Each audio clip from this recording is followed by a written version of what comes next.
warmi wanyurka chaymanta shu ñuka churikuna siempre ñuka churi preocupacionda charini chashnamanta ñuka preocuparishpa arpata hapini.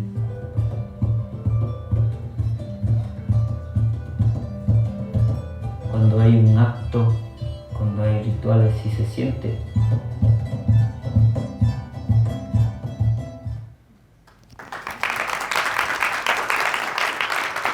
Margarita, please come up and introduce yourself. Hi everyone, thank you for being here. My name is Margarita Rivera. I'm Guatemalan, but I actually live in Chihuahua. I'm very honored to be part of this panel, and I'm an anthropologist working with participatory research and media and art-based research.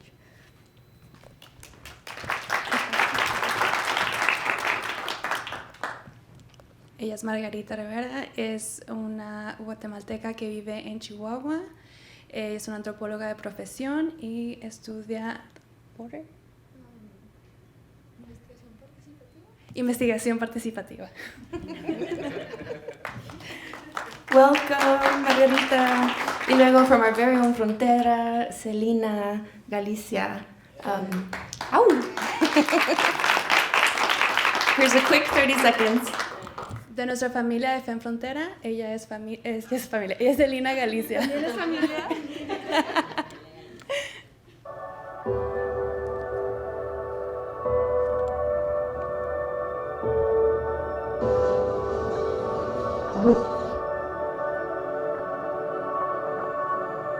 Y líbranos del mal.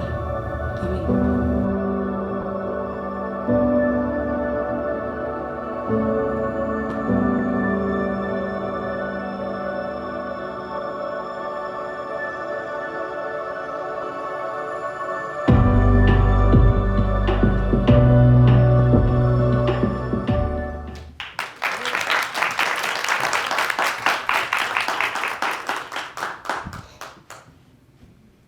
Celina, come on up.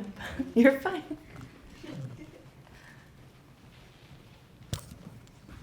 Hi everyone.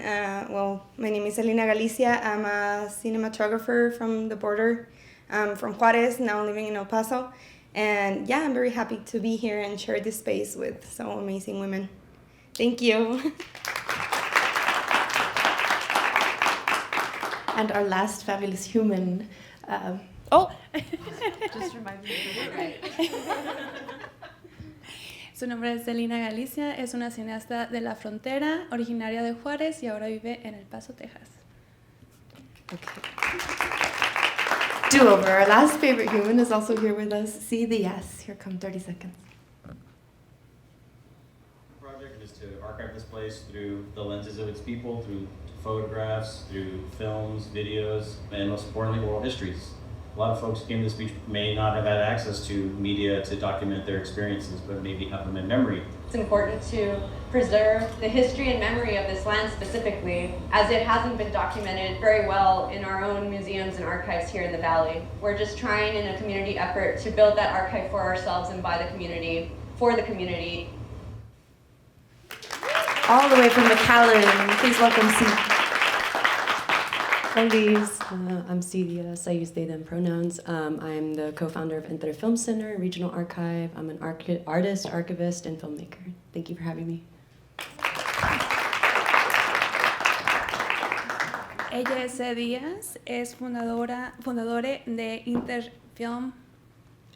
Enter Films y está muy feliz de estar aquí. One more welcome and then we're going to get started. Everyone, please join us up on the stage. We'll move to the middle too, I think.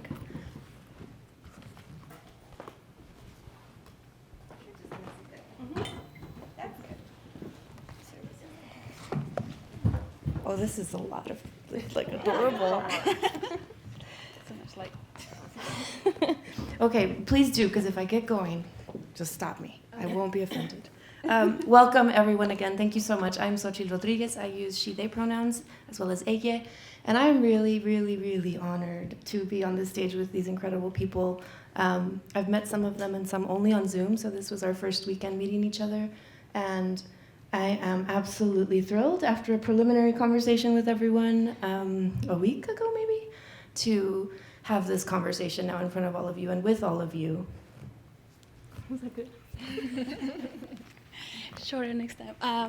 Ella es Xochitl, está muy emocionada de estar hoy aquí. Es una de las primeras veces que conoce a la mayoría o solamente en Zoom. Y en la última semana es donde han estado la mayoría de estas conversaciones y está absolutamente emocionada por tener esto. You can interrupt. Yes. Okay, so to begin, I do want to just level set us all a little bit. Quiero ponerles todo en el mismo nivel. Sí. At Femme Frontera, we absolutely want to welcome folks to new to them perspectives. En Femme Frontera queremos invitar a todos en una nueva perspectiva y and today you'll notice we'll do a little bit of that, but you'll also notice that we'd like to give respect for the experiences and expertise on this stage. En esta ocasión vamos a empezar a invitar a todos y al mismo tiempo tener en consideración las experiencias que todos. So there'll be some moments where we just assign the truth and ask you to believe it. Habrá unos momentos que solamente diremos la verdad y les pediremos que lo entiendan. So thank you for being here to ease into things. Les decimos muchas gracias y que nos den espacio. Que se metan despacito. Que se metan despacito. Pero también gracias por brincar con nosotros. So to begin, we're going to talk about three sort of broad topics today. Vamos a empezar con 3 temas bastante grandes.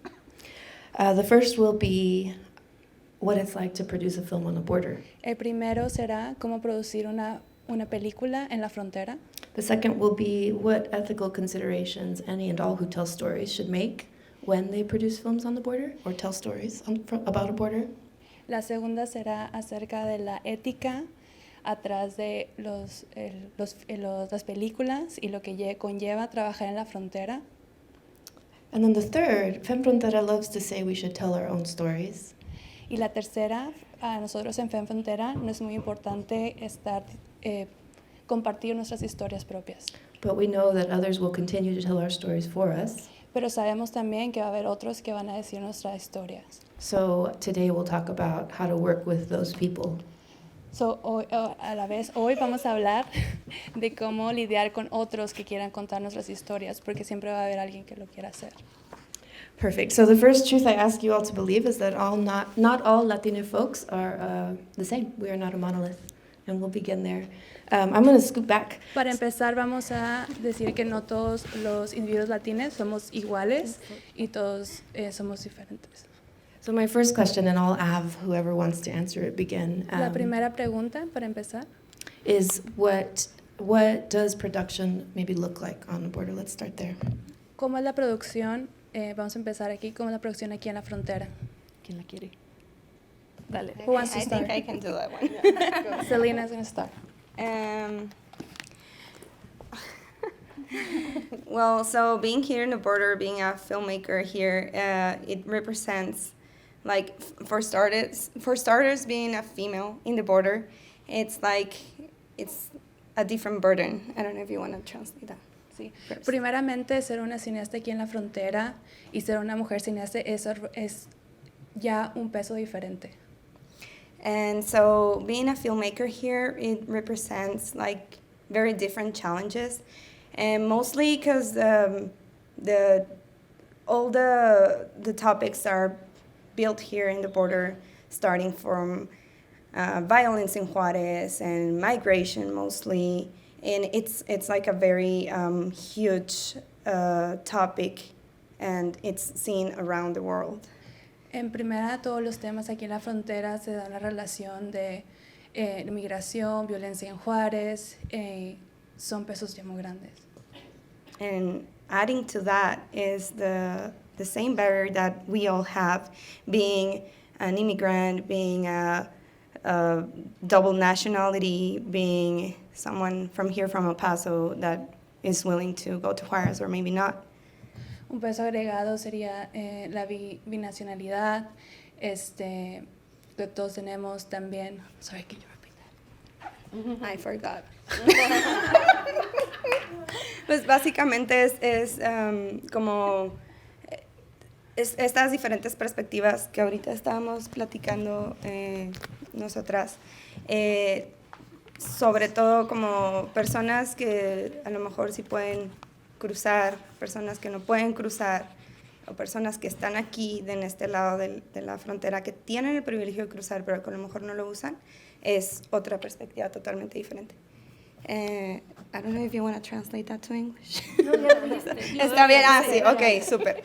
Entonces, so being here in the border as a filmmaker, it represents like all these burdens that I already talked about, and plus the actual like bureaucracy that is the immigration system. And for example, last year I had the privilege to be part of this production here in El Paso that had like some scenes or whatever we had to film in Juárez. We had Ay, perdón. No. I was taking us this time. Okay. Todos diferentes obstáculos que ya hay y además tener que lidiar con la burocracia, la migración. Por ejemplo, el año pasado ella participó en una producción en Juárez. And so like all this, like I said, like the bureaucracy, and you have to like document every single thing that you have to cross, at least from here El Paso to Juárez. For example, in equipment only, so you have to like go through this whole thing. For starters, like we would think like being here and then cross equipment Juárez wouldn't be a problem, but it actually is. Por ejemplo, una de las cosas era a la hora de cruzar el equipo.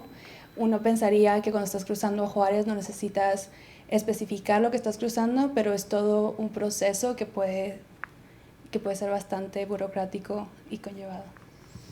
And on the other hand, like being in Juárez and coming film here in El Paso, it's another story because for starters, they ask you like, ¿qué vienes a hacer? Like, what is your purpose here in El Paso? And it's like, okay, so I'm filming this thing, and are you getting paid for that? So that's another barrier. So it's a layer of like complications. Sorry. Sí. Y el otro lado sería cuando pasas al paso y que te estén cuestionando qué estás haciendo, te están pagando por esto. Es otro proceso completamente diferente. And so, in short, that's basically what is filming here in the border, like all these different layers of obstacles that come through. So, esto es básicamente todas las diferentes capas de problemas y de burocracia que tienes que lidiar de estar grabando en los dos lados de la frontera.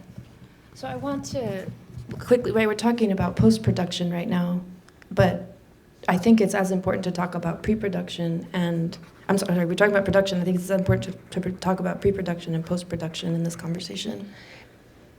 Queremos hablar primero también, estamos hablando de la postproducción, pero también hay que hablar sobre la preproducción y qué es lo que conlleva la pre y la postproducción al mismo tiempo. Yeah, as an example, my niece is raising their hand because super ready to talk about this.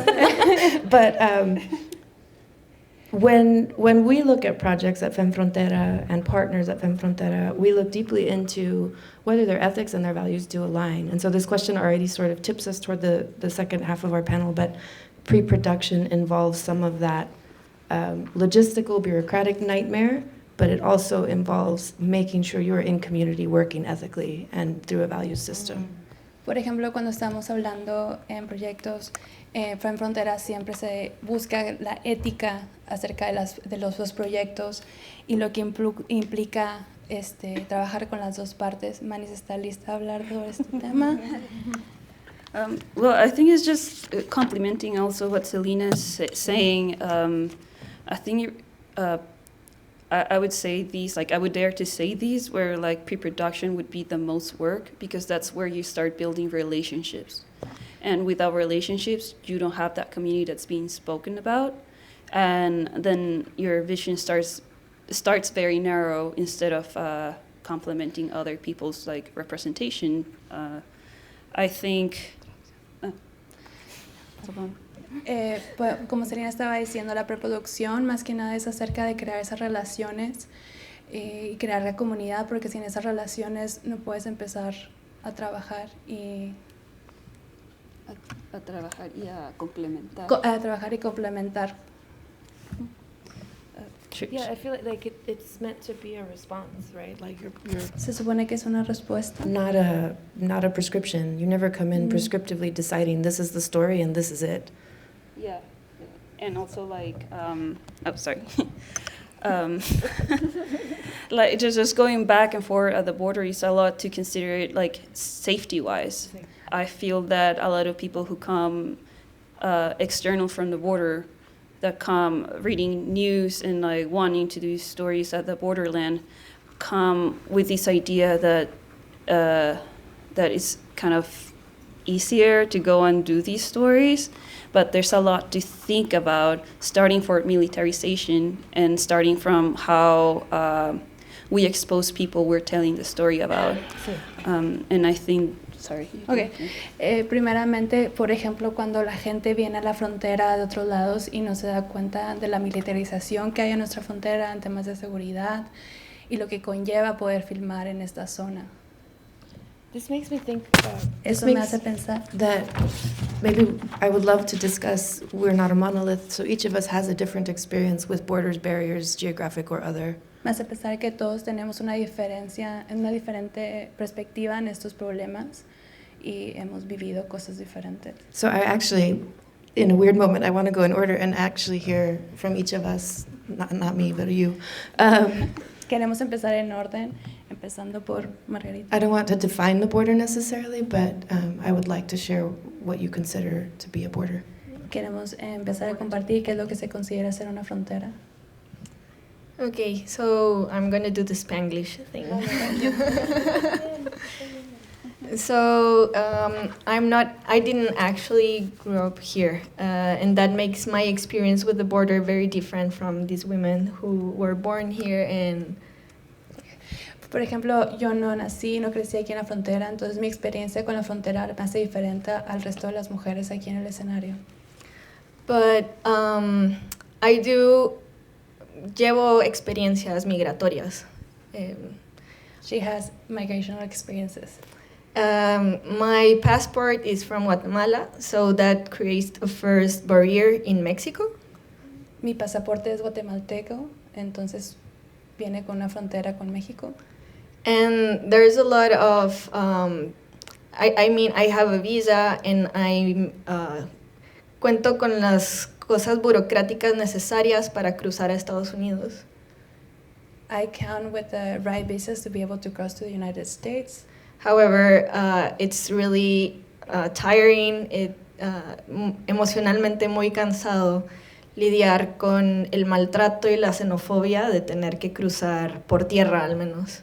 But still it's very tiring and very xenophobic to be able to deal with all the migrational processes that the United States have. Especially on land, yeah. So yeah, what Manis was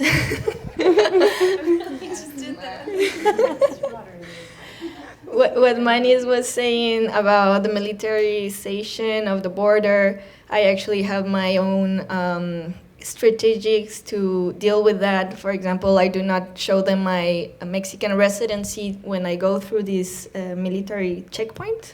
Por ejemplo, yo tengo procesos que uso para cuando estoy cruzando ese tipo de lugares, puestos militarizados. Por ejemplo, no les enseño mi residencia mexicana. What I show them is my driving license, which has a residence in Chihuahua. Por ejemplo, les enseño mi licencia de conducir que tiene el domicilio en Chihuahua, México. And that for me is like taking care of my identity somehow. Eso para mí es tener cuidado con mi identidad personal. And also, I do not work on filmmaking, but I have participated in Manis's process in different points. No trabajo. We're talking about a project that was focused on community engagement in different points of the border. Estábamos hablando de un proyecto de comunidad diferentes comunidades, lugares diferentes lugares del estado. de la frontera. De la frontera. And so I had to tell her we need security guidelines, and we need to consider that I will not be able to cross back and forth at every point that we choose to do it. Por ejemplo, necesitábamos tener medidas de seguridad y también tomar en cuenta que yo no podría cruzar de un lado al otro en cada puesto por esas visas migratorias. So I talk about this from a very privileged point, being a Central American, and I know Juárez and El Paso have a very big migrant community, and not all of us have the papers and documentations. Yo hablo de una perspectiva muy privilegiada, donde puedo pasar de una frontera a la otra, pero no todas las personas pueden hacer eso, como hay una comunidad migratoria muy grande en El Paso y en Ciudad Juárez. And when working with production, pre-production, post-production of filmmaking, I think it's very important that those who have the privilege of crossing take the time and have the intention of knowing what's on the other side of the border and knowing who is on the other side of the border. Cuando estamos hablando de temas de preproducción y postproducción, es muy importante saber quién puede tener ese privilegio de estar cruzando las fronteras y qué hay del otro lado, porque no todos tienen la misma capacidad. Gracias.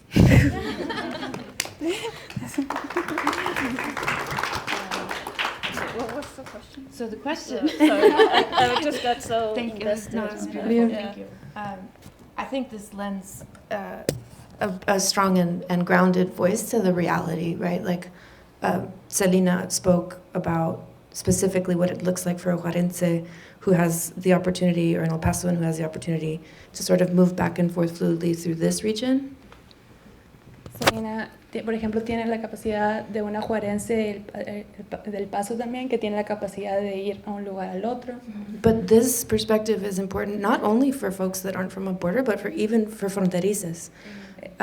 Esta perspectiva es muy importante, no solamente para gente que vive en la frontera, pero para fronterizos. Who are used to moving back and forth. Like, of course, we're going to deal with migra. That's going to be awful usually. This is a whole other level that many of us don't even experience. Como fronterizos tenemos la capacidad de ser móviles, de ir de un lugar al otro, pero no todos tienen esa capacidad y no tomamos en cuenta eso a veces. Which speaks to Manisa's point of considering the way you expose someone when making work on a border and when partnering with someone, right? Y es lo que hablaba Mani acerca de tomar en cuenta la capacidad que tienen los diferentes gente y si pueden pasar o no. Yeah, I think this is one of the most unique considerations each of us is making as we work. Es una de las consideraciones más únicas que tenemos en este tipo de trabajo en la frontera. Yeah, it's not just like don't be out late at night alone. There's some very serious consequences beyond our control. Es como no estar sola en la noche porque hay diferentes. Yeah, if we're not handling and doing the work to make sure we understand what is this experience going to be for this person, it will be different for Manis, it will be different for me, Celina, and C. Es como decir que tenemos diferentes experiencias cada una. I'll kind of speak from, I guess, production, but also from an archive standpoint. Voy a hablar también de producción, pero más de nada de archivo. So I have the privilege of being fourth generation Mexican American. Yo tengo el privilegio de ser cuarta generación mexicoamericana. But I do a lot of work in the Rio Grande Valley, specifically, the Rio Grande Valley, I don't know if you all know about it, but we're a 4-county region, and we have different ports of entry, I think about 8 to 12 different ports of entry along the region. Tengo el privilegio de trabajar en el Four Counties. 4 county, y tengo 8 pases, 8 crossing, pases de entrada. So specifically what we try to do with our archive is work within the community. So you saw a video earlier about one of our projects called Boca Chica, Corazón Grande. Previamente tenemos un trabajo que es Boca Chica Corazón Grande. So in that project, what we're doing, if you all don't know about Boca Chica Beach, that's where Starbase and SpaceX is located right now. And it's a beach that was very accessible to people in Matamoros, which is the sister city of Brownsville. So more low-income families and people from Mexico would come to Boca Chica Beach, which was on the U.S. side. Boca Chica Beach es one of the... Es una playa. Es una playa que está más accesible para la gente de Matamoros y mucha gente va para allá y este lado americano. Sí, in the past, Boca Chica, SpaceX has, established itself in like 2016, I believe. But in the most recent years, especially earlier this year in April, there was a rocket launch. Espacio X se ha localizado en la playa y hasta no sé cómo decir rocket launch, pero rocket launch. Es un rocket launch y no fue bien. Mandaron al no espacio. Fue muy bien. Mandaron al espacio un cohete en el 2000 que no les fue muy bien. Sí. Pues. Okay. Well, in that, just giving you context about where we're at, we now, with that area being so visible on a global scale, we're attracting a lot of people from all over the world to our region, specifically because they love either space exploration, which is great, but also Elon Musk, which is not so great. Para darles contexto sobre esta playa y cómo en los últimos años han atraído mucho más turismo, no solamente por el cohete que se mandó al espacio, espacio X, pero también sobre Elon Musk, que no siempre es muy bueno. And so this beach is not properly documented in our local archives and museums in the Rio Grande Valley. There's only 3 photographs of it in the Brownsville Historical Association from the 20s and 30s, and 1 home movie in the Texas Archive of the Moving Images Archive from the 70s. So, esta playa no ha sido documentada correctamente. En el archivo de Brownsville no hay mucha recolección, solamente algunas fotografías de los 20 y los 30 y un video. So, an effort to preserve the cultural heritage of the land and the memory of the people who come to that beach and who it has meant a lot for them, because it is a land, it's also a very sacred land for our indigenous people, the Carrizo Como Crudo tribe. It's where their creation story has begun. And it's just becoming less and less accessible to the public because of SpaceX. In order to preserve that through our archive, we are working within the community to do outreach to community members to bring in photographs, home movies, and oral histories from that time, their memories of Boca Chica Beach. Hemos estado haciendo trabajos para la conservación de la memoria de la playa, más que nada trabajando en la restauración y cómo poder conservar las memorias de la gente que vive en esa zona de Brownsville y Boca Chica playa. So, so far we've been able to do outreach within community spaces like libraries, and one of my favorite memories was in March of earlier this year. We had a table at the Pulga in Brownsville. And we just talked about Boca Chica Beach, and we ended up meeting a lot of people there, one of them who became an archive donor, Bernabé Machuca, and he just was so moved by the project, he went home and brought back 12 photos for us. And he has been an active member of our archive, coming to like all our events and just being in touch with us on the phone, calling, and stuff like that. So it's in our efforts to preserve the beach, we are working with specific community members, to build the archive for the community, by the community. But in that same instance, we also got a lot of stories from people. Okay. Sorry. No, I saw her taking notes. So. Yeah, I was taking notes. Durante este año hemos hecho promoción sobre la playa. Una de mis memorias favoritas fue en febrero, donde estuvimos en una mesa haciendo promoción en la Pulga de Brownsville, donde hemos conocido a mucha gente. Una de esas personas fue Bernabé Machuca. Bernabé Machuca, que no solamente se convirtió en uno de los donadores, pero también nos regresó con 12 fotografías de la playa, donde también nos ha ayudado a seguir en contacto y hacer llamadas y seguir conservando este archivo de las memorias de la playa de Boca Chica. But going back to like the ethics and safety protocol, we did get a lot of people talking about how their families crossed from Matamoros into the U.S. through Boca Chica Beach because it's not a very large space to cross. So a lot of people would cross that way. So thinking...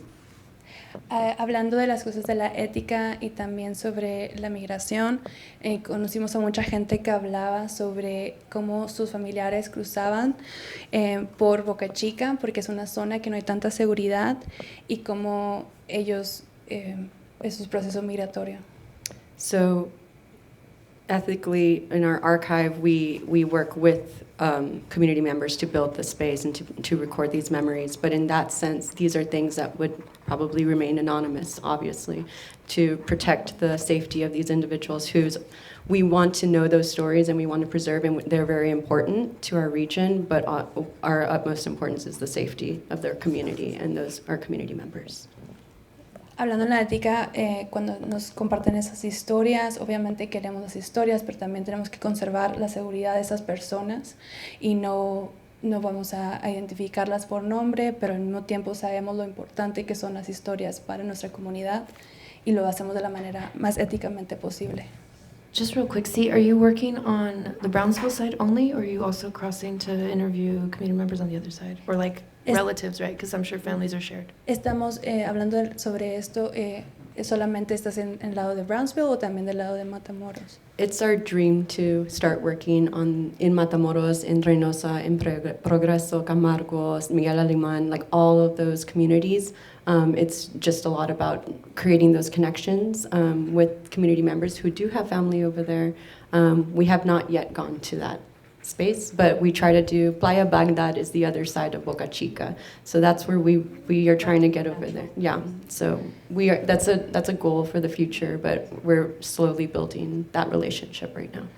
En este momento solamente estamos haciendo trabajo en el lado de Brownsville, pero nuestro sueño es poder hacer el mismo trabajo del lado mexicano y tocar diferentes comunidades. Tenemos que crear esas relaciones con miembros de la familia que ya están en el lado de México y cómo va a ser una meta en nuestro futuro. That's awesome. Can you be my new best friend?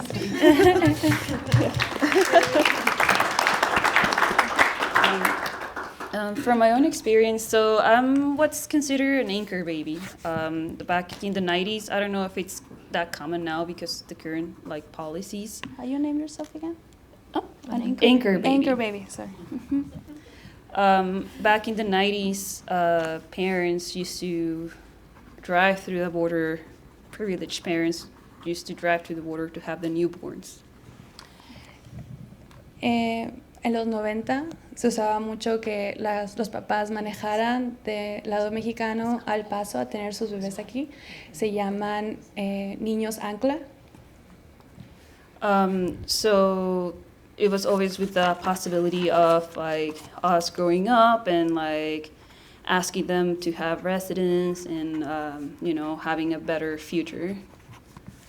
Se usaba básicamente para tener la posibilidad de preguntar por una residencia y tener mejores posibilidades en un futuro.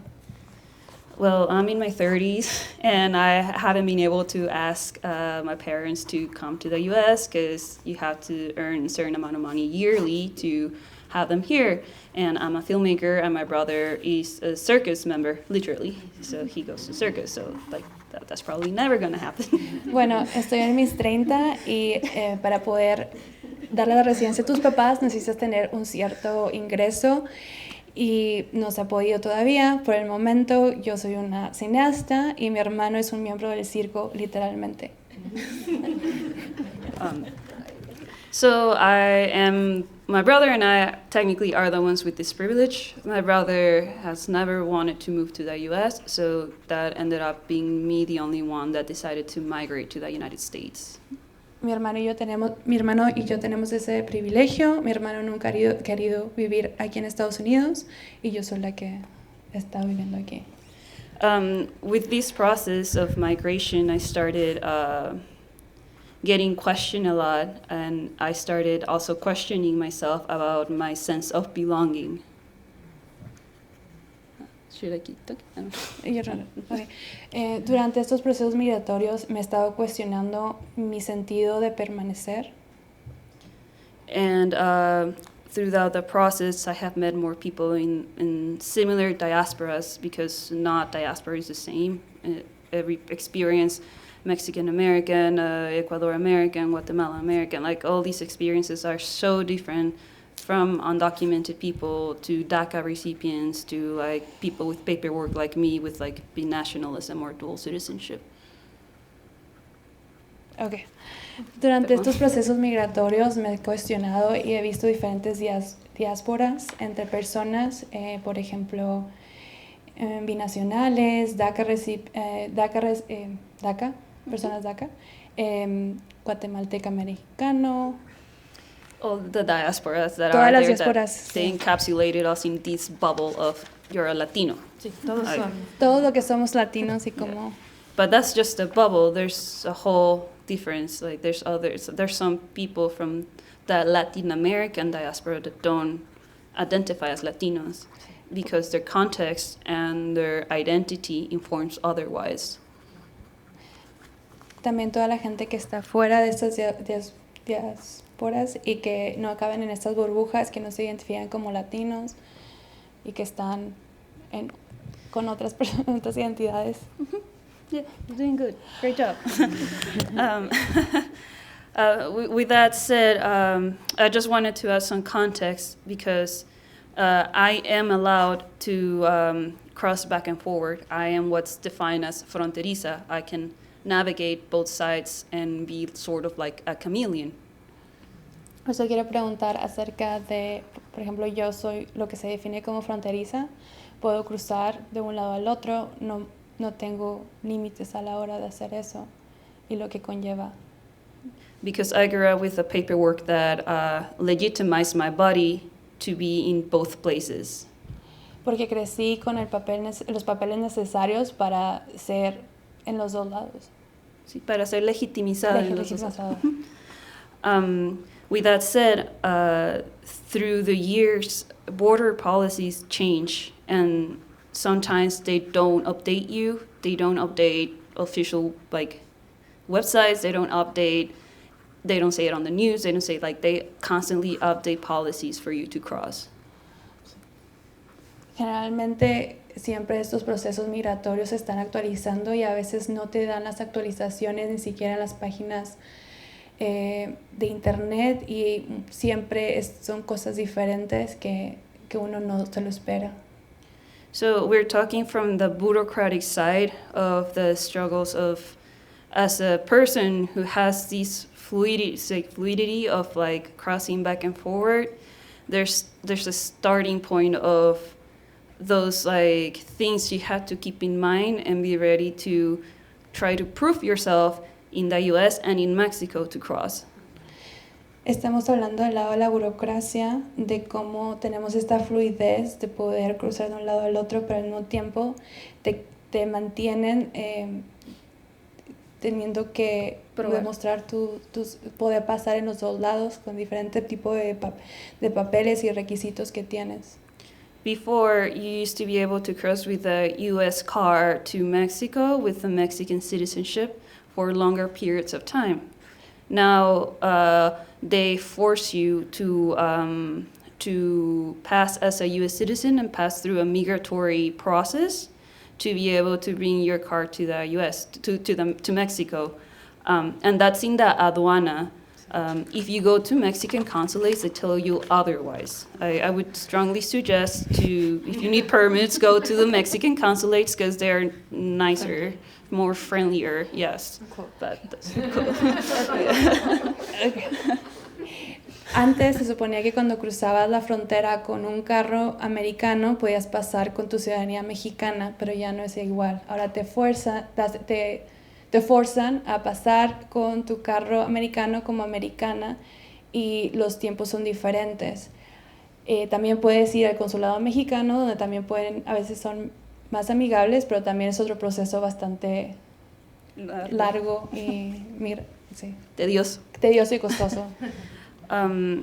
Well, that's just talking from this like boring bureaucracy process of like adding anxiety to a trip that you're gonna cross through the state because it's a 5-hour commute to where my family is.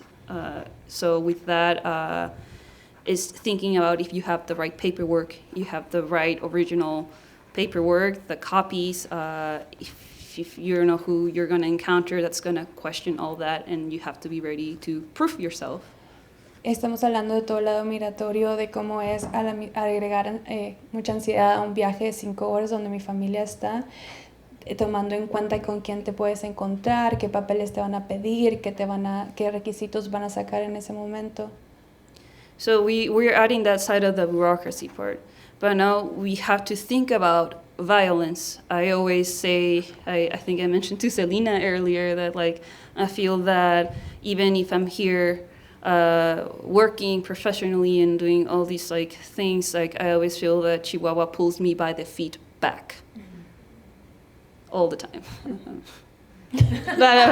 Lo puedo decir en español. Le comentaba a Celina que aunque yo esté trabajando aquí profesionalmente, siempre hay este otro contexto chihuahuense y mexicano en general, de que aunque esté trabajando aquí, siempre ese estado de violencia siempre te jala las patas de regreso, ¿no?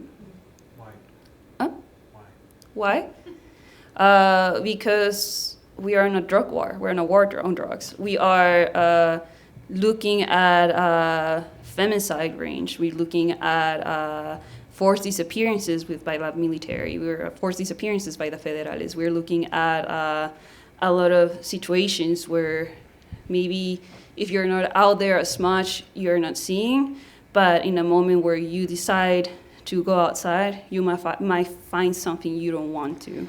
Porque estamos en una guerra de las drogas, por los feminicidios, por las desapariciones de los federales, porque si decides salir, puedes encontrar ese tipo de situaciones. So this is making me think and remember, right? To make films and tell stories, you must be seen. You have to be in the community. Esto me recuerda que cuando estamos viendo las historias me dan de salir y contar historias que necesitan ser contadas y experiencias que necesitan ser vistas. Y se requiere mover. It's like required to move. You have to be able, literally, to move, whether you're migrating over a border or just in one community. Sí. And you're making me realize that maybe it's an epiphany. I don't know. Y a lo mejor puede ser una epifanía. Me estás dando. This thing that we're doing that requires us to be seen also requires us, because of the climate and the environment and where we live, to hide. And how can a person do both at once to produce a thing that people need to see? But maybe we also have to hide it. In the case of your, like... Well, that's what I'm saying, like... En este momento me doy cuenta que muchas de esas experiencias requieren que nos escondamos, pero también tienen que ser vistas. Entonces, ¿cómo hacer las dos cosas al mismo tiempo? Safety protocols. Protocolos de seguridad. Guidelines. And in a perfect world, you say chameleon. And I'm in my many jobs, I'm called that all the time, whether we're talking about the code switching or whatever. And it's my opinion, perhaps it'd be nice if we didn't have to be chameleons. Like, could we just be?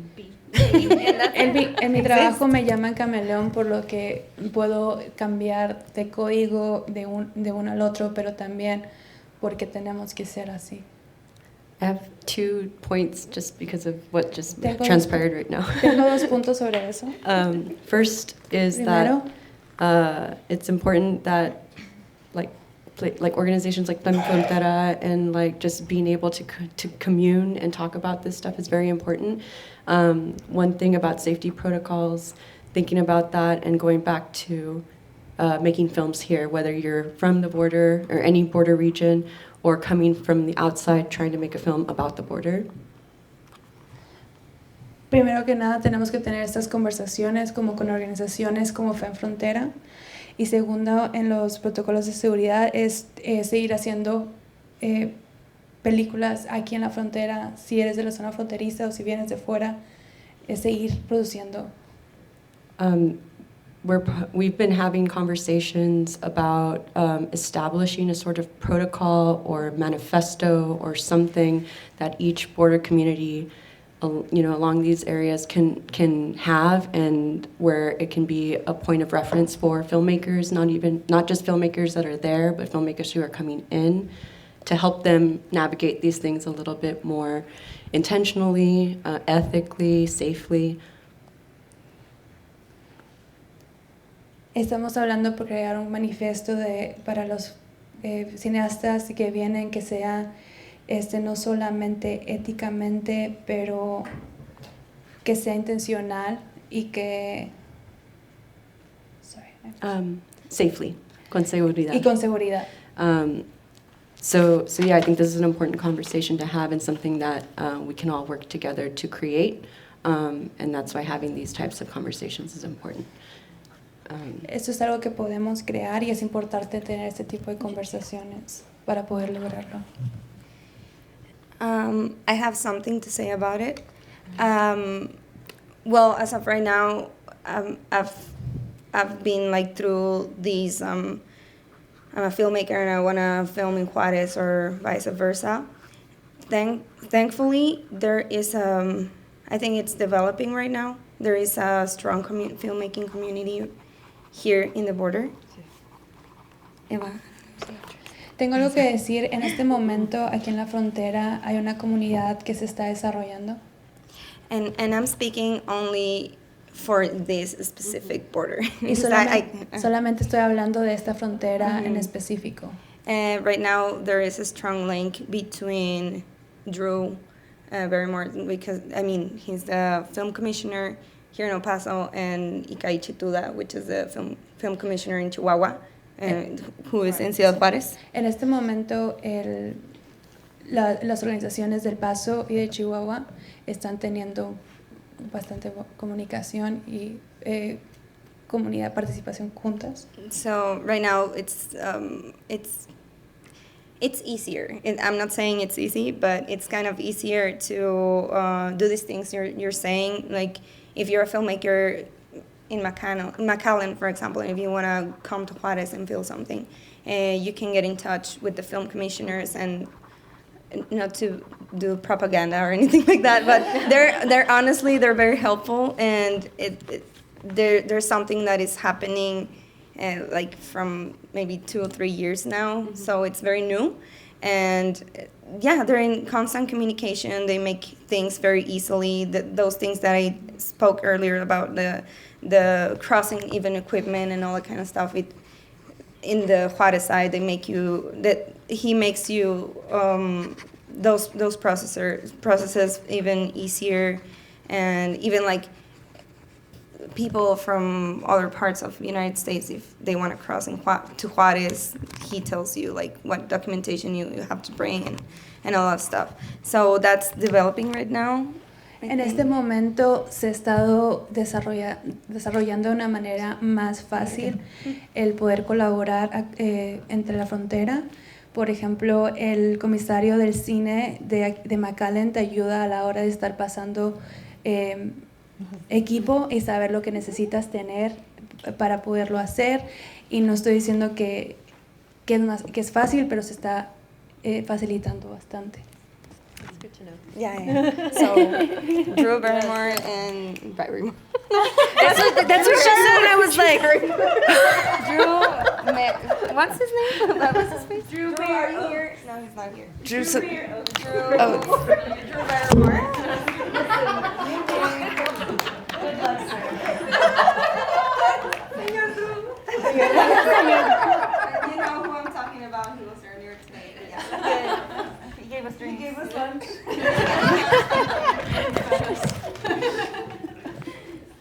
Okay, so what you are talking about is something that I've been thinking about in the last week, because when we met, we talked about the gatekeeping of the border, for filmmakers working at the border. And it made some noise in my head. I didn't completely agree, because I think that, as you've said, we all have different perspectives and livings in the experiences in the border. Lo que acabas de decir hizo sonido en mi cabeza acerca de cómo nosotros cerramos nuestro círculo y cómo I'm trying to read my notes. Y cómo en esa semana que nos conocimos, en la hora de las diferentes experiencias entre todas. So, although I agree with a sort of manifesto that we or you as filmmakers could do, and having this apoyo from the people who work in bureaucracy and knowing what kind of papers and what kind of things you need to be crossing back and forth, we should also remind that we are not the keepers of this gate. Exactly. So we do not have all the truth. We cannot speak for others. And although we should know or keep in mind that people should not come and talk for our own truths, we cannot do the same for the others. So. Okay.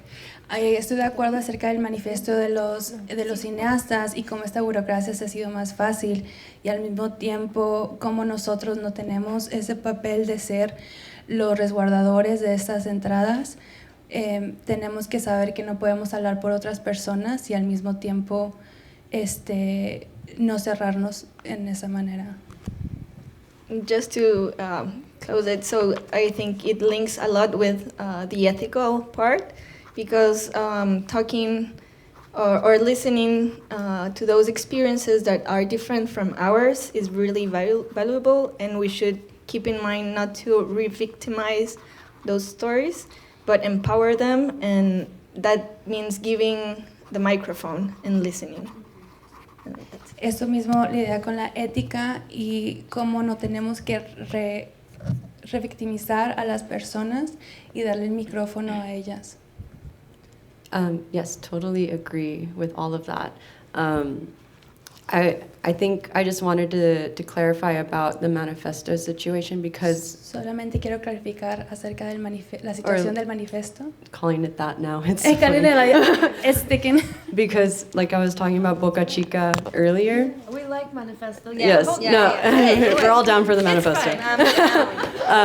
Well, with Boca Chica earlier, what's happening is now people from the outside, because of their interest in SpaceX and all of Elon Musk and all that stuff, people are coming to the valley to make films about Boca Chica Beach, and they're not talking to people who live in the area or anything like that. They're just going in and extracting the images, just the imagery, the beauty and the industrialization, and kind of romanticizing the poverty, all of that. And there are people who are doing it correctly.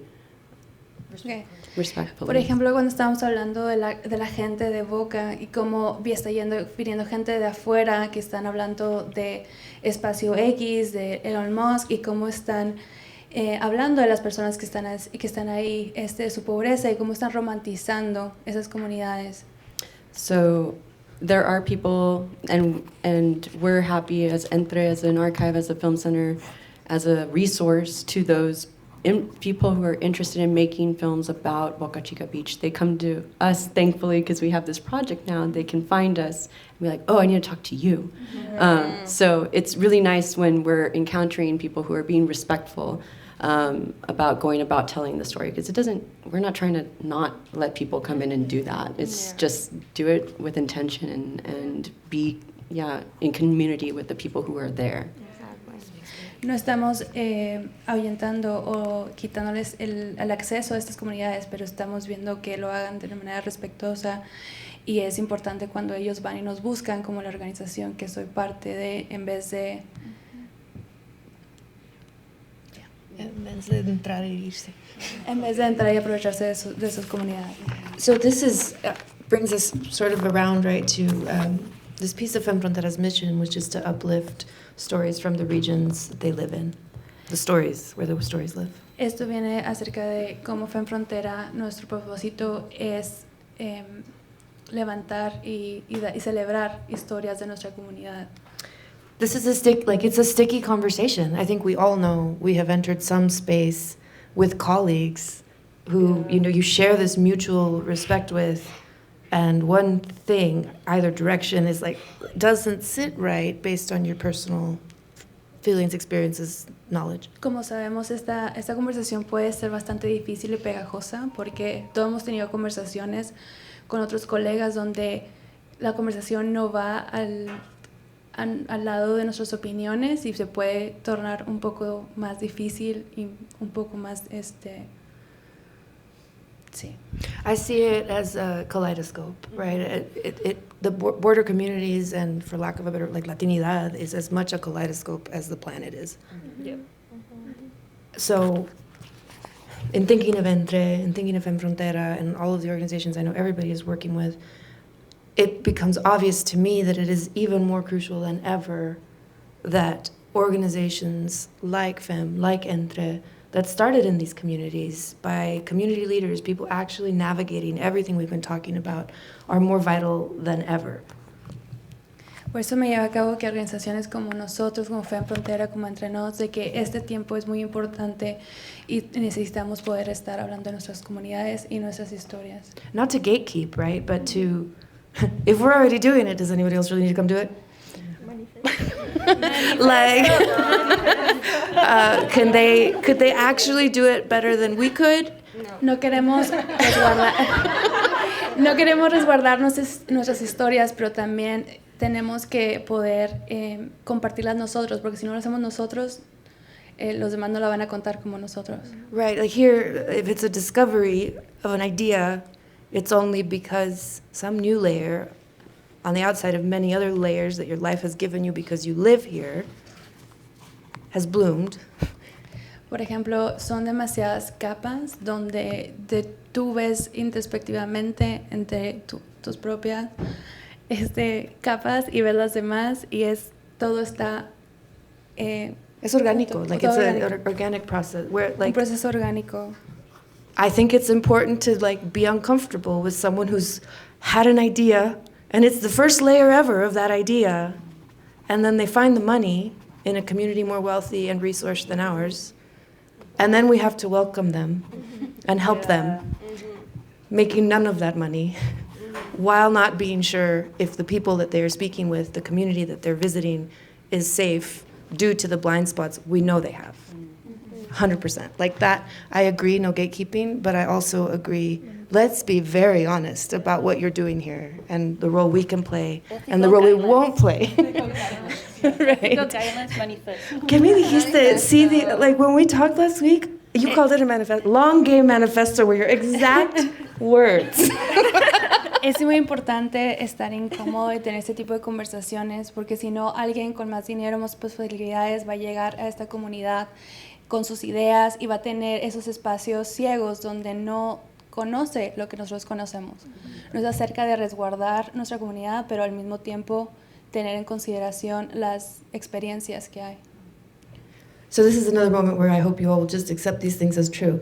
I ask a lot of questions. It's like my ethical guideposts before I do anything, whether I'm writing, moving, performing, making whatever.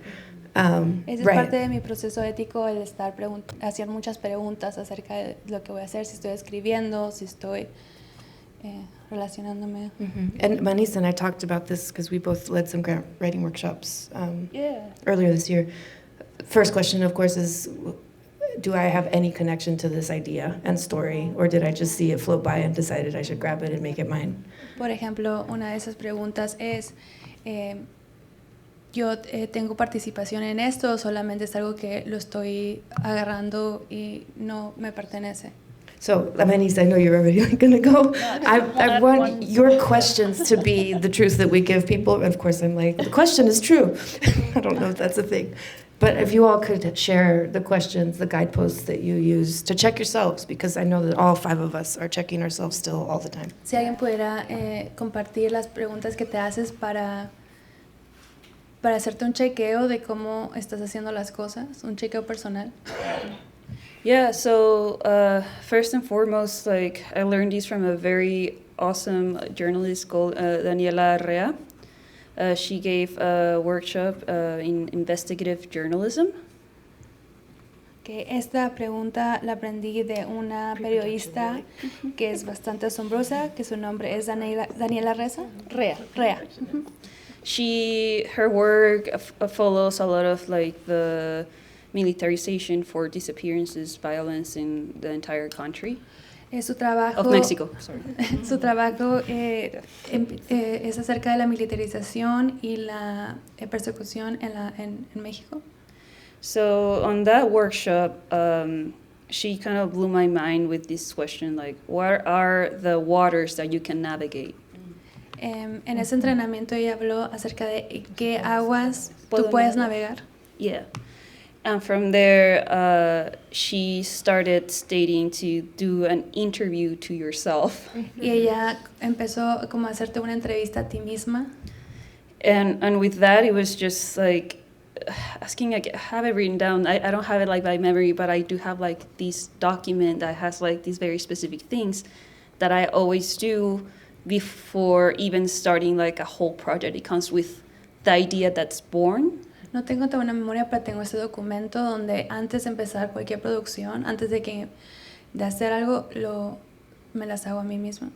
Yeah, and it's essentially what like waters you can navigate. ¿Qué aguas puedes navegar? Your self-care, how are you taking care of yourself with the topics you're talking about? ¿Cómo te cuidas a ti misma y qué temas puedes hablar? Because like you might know something like a lot, like through and through, but if you're going through something personally, like let's say like, and please don't ask me after this about it, I'm just gonna mention it right now, but my family went through a femicide, and while I was working on a femicide documentary. Por ejemplo, no me pregunten acerca de esto después, pero mi familia pasó por un feminicidio y cómo eso... Trabajando en un documental sobre feminicidios, escribiendo la preproducción de feminicidios, pasó este feminicidio. And with that, it was just like, I can't continue with this project. It's too personal, it's too raw, and I need to just move on. So you also have to know when it's time to move on from an idea or something that you have worked through, for the sake of your own safety, mental safety and physical safety. Por ejemplo, durante este proyecto feminicida pasó ese evento con familia y yo tuve que dejarlo porque fuera demasiado personal y tienes que ponerte a ver cómo te va a afectar personalmente. I want to lend space. I still want to hear all of your guidepost questions, but I want to lend space to this exact moment because of the work that we do and because it can be said that almost all of it is personal when we are telling stories about our community. This piece of exposure that Mani's lifted as being vital also requires us to make sure we're not overexposing ourselves, that we're not we're not functioning under an expectation that our vulnerability is requisite to the success of a project, to our detriment. Como estamos haciendo eso, al mismo tiempo es pensar en cómo la exposición de nosotros y nuestra vulnerabilidad no significa el éxito de un proyecto, como no explotarnos a nosotras mismas. Yeah, well, going back to the ethics in the border, like filmmaking in the border, I feel like right now, well, it's been like long years since Juarez has been like on the hot spot now because of feminicide, war on drugs, and then now like the crisis on migration. I don't know if you want to translate that. Yeah. Hablando más de las éticas y pensamos en Juárez, que ya tiene varios años siendo un lugar bastante caliente con la guerra de las drogas, los feminicidios, la crisis migratoria. And like, yeah, there's a lot of attention worldwide, and there's obviously like press media coming and trying to like kind of explode those topics out of us, no? Siempre ha habido mucha atención de los medios de comunicación, los periodistas creando narrativas acerca de esta comunidad. And yes, so like as Xochitl and Manny said, like we have to be like very careful to who we actually like open to, and we have to let them know. Like I feel it's our like job, or like being fronterizas, or like this persons that can kind of speak for like our community a little bit. I think it's our job being out there with them to educate them, about these topics, that like, because you never know who is gonna come and make like a whole story, like, and then make money mostly out of our stories. Yeah. Because there's a lot of money involved.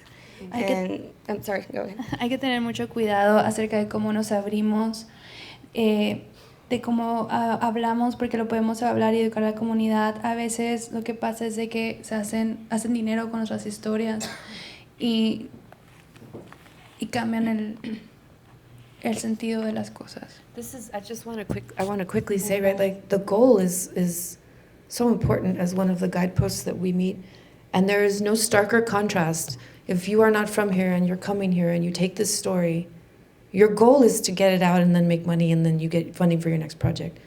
Our goal is to help. Like our goal is like, esto duele tanto. ¿Qué puedo hacer?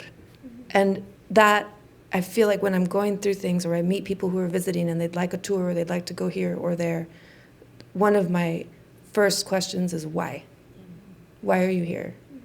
And my goal is so certain in my own heart, and I reflect on it daily. It makes me mad crazy, not mad, angry. I'm like, if I am doing all of this work, how much work have you done before you come and ask for this from me? Just wanted to get feisty for a minute. No, and it's a topic that it's hurting all of us. La meta siempre es para ellos poder sacar dinero de ese proyecto y poder financiar el siguiente, pero para mí siempre es acerca de qué trabajo hiciste tú para poder, antes de llegar acá, cuando les doy un tour o cuando llevo a la gente alrededor, qué necesitas saber, de dónde vienes.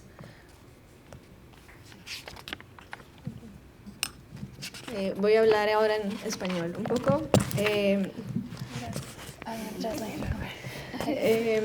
Creo que eso último que dice Celina es justamente lo que entiendo que sí había propuesto al inicio, más bien. I think that's exactly what I was talking at the beginning, what I proposed.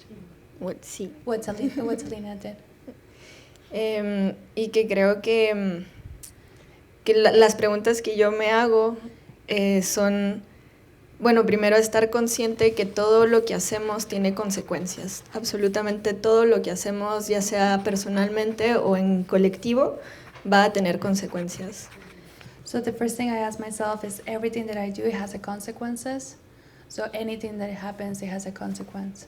Y cuando trabajo en colectividad o con comunidades, cuando hago estas investigaciones participativas con personas en posiciones de mucha vulnerabilidad, me pregunto qué de lo que hacemos juntos puede traer el menor número de consecuencias negativas para ambos. So when I do this collective investigations, I always ask myself, what can I do that has the less negative consequences in the community that I'm working with? Y creo que a veces nos topamos y no tenemos las respuestas. Sometimes we'll kind of like hit ourselves in the head and we don't have the answers. Y está bien pedir ayuda. And it's okay to ask for help. Y construir estas respuestas en conjunto. And to build these answers as a collective, as a group. Yeah, see, I know you obviously are like building ethical systems and protecting. Estamos hablando de crear grupos éticos y colectivos. I think I'm most interested in hearing from you because you're dealing with immigrants, right, who are on this side in a precarious spot and cannot lose their safety. So maybe specifically, I don't mean to, you could say whatever you want, but you could like also make sure to specifically share with us the questions you all are asking and using as guideposts. Estoy muy particularmente interesada en tu perspectiva porque tú estás con personas de estatus migratorios donde a veces es bastante conflictivo y quiero ver cómo navegas. Well, yeah, it's we always are checking ourselves, I think. Siempre nos estamos checando a nosotros mismos. Especially right now in terms of grant writing. Especialmente en este momento cuando estamos escribiendo pedimentos. It's unfortunate right now, but areas like ours are being funded. You know, it's not unfortunate, but it's unfortunate that we have to say all the terrible things that are happening in our locations in order to get funding sometimes. It's trauma porn, and it's like I just hate doing that. Es bastante triste que zonas como la de nosotros son fundadas de acuerdo de los terribles momentos que está pasando en nuestra comunidad. So one of the things I'm always checking myself is when I'm writing is, am I over exploiting like these statistics? Like we definitely need to mention things, but I'm not going to focus on that. I focus more on the celebratory nature, on what needs to be uplifted in our communities, what is being censored by our not only like our state government, but our local governments, and how it's important for those histories and stories to be told. So sorry, go ahead. Cuando estoy escribiendo me checo acerca de cómo comparto las estadísticas en vez de compartir lo negativo, trato de ponerle una luz de celebración y cómo poder usar los conocimientos de la manera local del estado en vez de verlo toda manera negativa. So I think it's in terms of like ethics and protecting our community, I think it's more about, yes, there's all these, like, you know, how do I put it? These heavy topics that surround our border communities, but that's not all we are.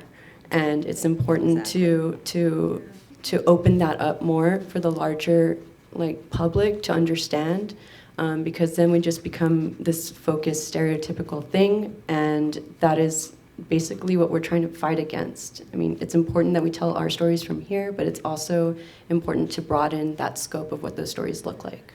This takes me. Sí, hablamos del lado de la ética y de la manera ética y política de estos temas.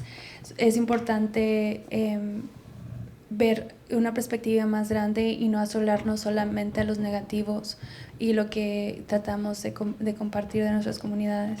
But this takes me back to those streams of support, right? Los This takes me back. Los redes de apoyo. We both went.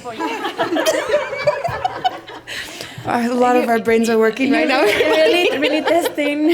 Everybody, One round of applause for Eva. We're just going to take a minute. Can I actually have your liver included for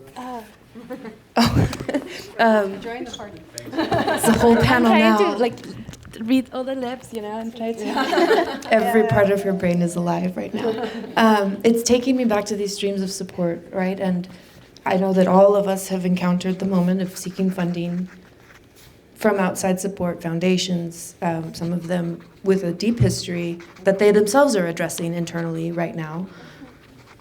Feel very lucky to be in conversation with a lot of our support systems about their histories and about the way that they have implemented their funding. But it just keeps taking me back to, it's not only the money, right? But how do we create true systems that are localized so that we're not having to do the trauma report? Like, we don't have to ask that way. We don't have to prove to anybody what's happening. I'm gonna Estas redes de apoyo, como hablamos con fundaciones de que al mismo tiempo quieren conservar nuestra historia, pero que no solamente sea acerca del dinero, pero que sea localizado, para no tener que revivir nuestro trauma una y otra vez. Yeah, I think about, you were mentioning the writing, and we're lucky, within the team, when a grant is going to go, it pretty much gets crafted, and then I'm able to send it. How does this look? How does this look? How does this look? I feel very lucky to have the team around me to make sure that our language is respectful. Again, doing 3 times the work likely anyone outside the community is doing, to make sure that I'm not disrespecting my own people and my own place and our own space. These are all the things, right? At the end of every grant, I'm really proud and I'm excited, and when we get them, I'm super pumped. But then I'm also just like, man, come on, like come through, community, go, like where is the support, and how can we get it, and how can we generate it? Less, where can we get it? Less, who will give it to us? How can we build it? How can we create it? Etc. Cuando hablamos acerca de nuestra escritura, especialmente en esos pedimentos, como a la hora de que tengo un muy buen equipo donde podemos revisar nuestra escritura de una manera que sea ética, que estemos cuidando de nuestra comunidad, pero al mismo tiempo, cómo podemos no tener que decir pornomiseria. Decirnos por ¿cómo? Pornomiseria. Decir una por miseria. I think this is great. I want to check on time because I have not. It's 30 minutes? Well, look at that. 30 minutos todavía. No, we have 30 minutes left.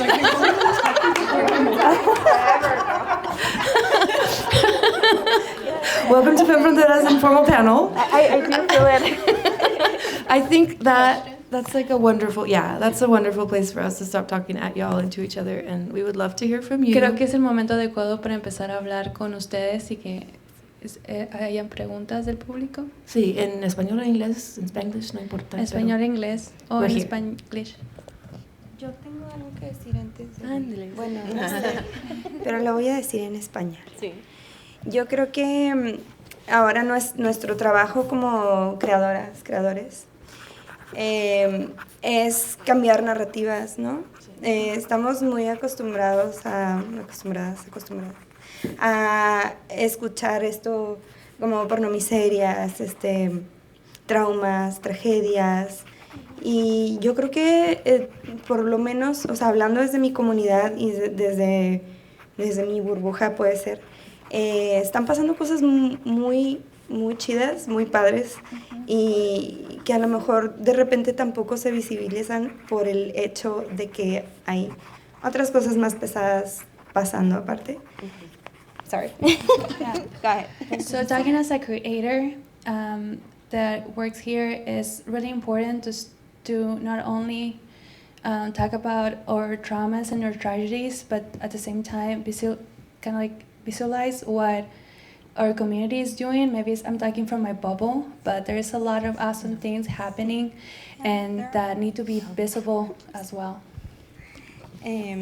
Y como sí dijo ahorita, we have like a lot to celebrate about as well, culturally, and as I said before, it's our job, it's on us that these things are visibilized, and not only the bad things, but the good things and the beauty and all the things that we have to export Es algo muy worldwide. importante que también las cosas positivas se visibilicen y que sean importantes y celebradas.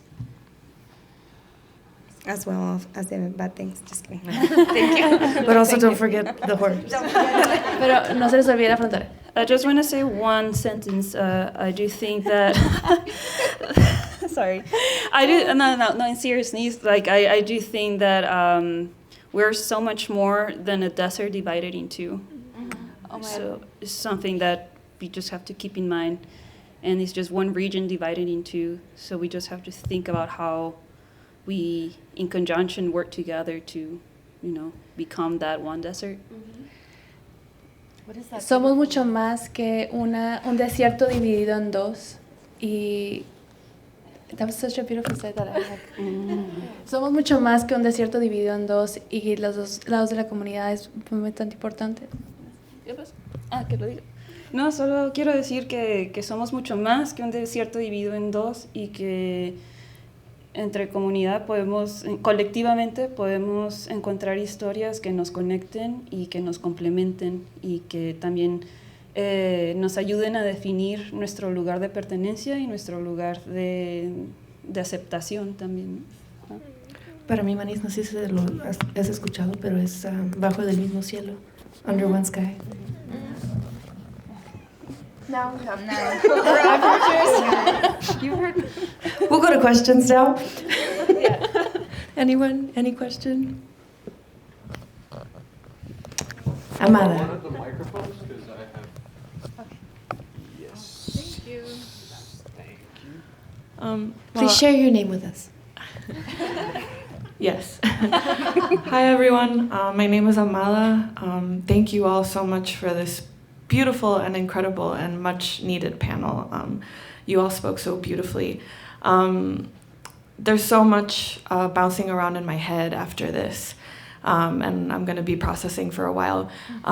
This question is more for C, because I find very interesting and powerful the position that you find yourself in with the work that you're doing, because you're like 1 foot in history and 1 foot in the present, because memory is a living thing, but it's also in our archives.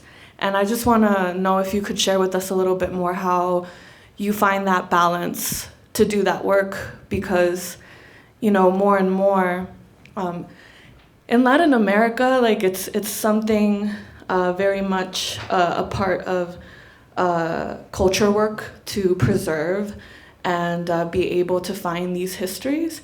And I feel that now in the United States, you know, the landscape is clearly changing, and more, you know, understanding those archives and the storytellers that have, you know, made those archives, and currently like the work that you're doing with oral history, that it's a constant act of preservation and storytelling, and present and past. So I just wanted to know how, you know, how you balance that, and also, you know, what it means to do that in a place like the Borderlands.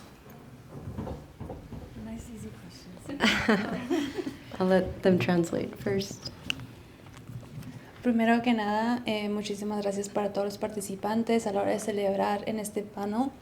La pregunta es para Díaz, y sobre la filosofía y el balance que haces para hacer en la memoria y en los archivos acerca de cómo la narrativa puede ser en un paso de la historia y otro sobre el presente, y cómo balanceas las dos.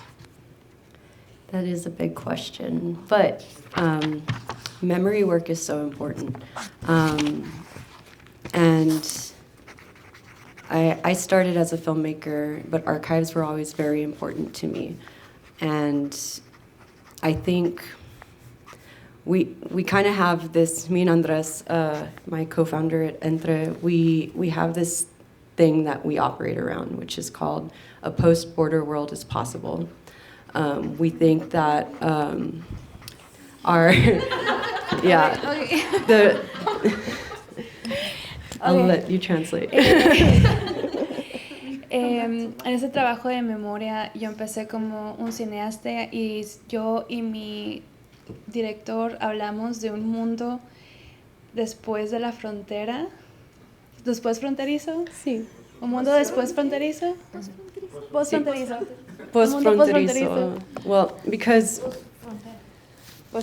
like I mentioned earlier, I am 4th generation Mexican American. My whole family is from the Rio Grande Valley, specifically Starr County, Rio Grande City, which is bordered with Camargo, Mexico. And my other part of my family came from Mier, which is another little town in bordering Roma. So, como les dije, soy 4ª generación mexicoamericana. Mi familia viene de una ciudad muy pequeña en el valle de Brownsville. Rio Grande. Pero Rio Grande City, en la ciudad de Rio Grande y Camargo, México. But I've always felt this, and might get emotional because I always feel this like tether to the land, and I never understood it fully. I left for a long time. I was gone for like 15 years for school and just living life and making films and getting archive, just exploring. And I came back and started Entre with Andres, and it kind of locked everything into place of what I was feeling my whole life. And I've always felt like there's this connection. I have like this visceral feeling I want to be buried in the land, like alive, like on the dirt on me, Ana Mendieta style, if you know that artist. Yeah. Siempre me sentí como una narradora de la tierra. Por muchos años me fui de mi comunidad para luego regresar. Cuando fundamos Entre, es una relación con mi comunidad y cómo poder compartir esas historias. Siempre he querido que me entierren en la tierra viva. Sí. And I say that because I've realized it's because the river has always been a meeting place for our community. El río siempre ha sido un lugar para nuestra comunidad donde se puede juntar. And I think as an archive, as a film center, as an org, we're a worker-owned cooperative. Like, we are very much trying to reshape like what it is to be creative on the border and to do this memory work. Como nuestro colaborador, como archivista, como comunidad, es muy importante cómo poder hacer ese tipo de trabajo. And we want to bridge. We want to bring back that aspect of the river being this river, like this drawing point for both sides, where there is no border anymore. The river is a source of life, is a source of community where we share resources, where we can commune again. And that's the dream, and that's what drives the work. And the memory is really important because that is what's in the land. It's like, it's very hard to explain, but I think we all understand, like we all feel that. We can't explain it. It was kind of like in Karina's film about language last night, about not being able to really articulate those feelings. So seeing that film really validated how I felt about being buried in the land. But yes, I don't know if that answers your question, but that kind of is the realm that I operate in, and how I keep present is because it's important to have that in the future, that goal of not having this as a division or if it's a united front for us. So I'll stop because I'm going to cry.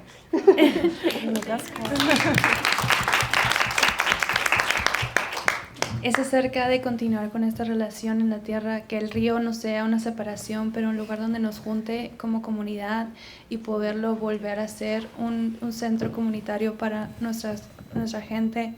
A veces puede ser muy difícil de explicar, pero como la película de ayer de Katia decía acerca de cómo pensar y cómo identificarse entre esos dos mundos. Gracias, sí, thank you for a very beautiful answer. Vicky, yell it. Or do you need it on mic? Yeah, I do. My bad.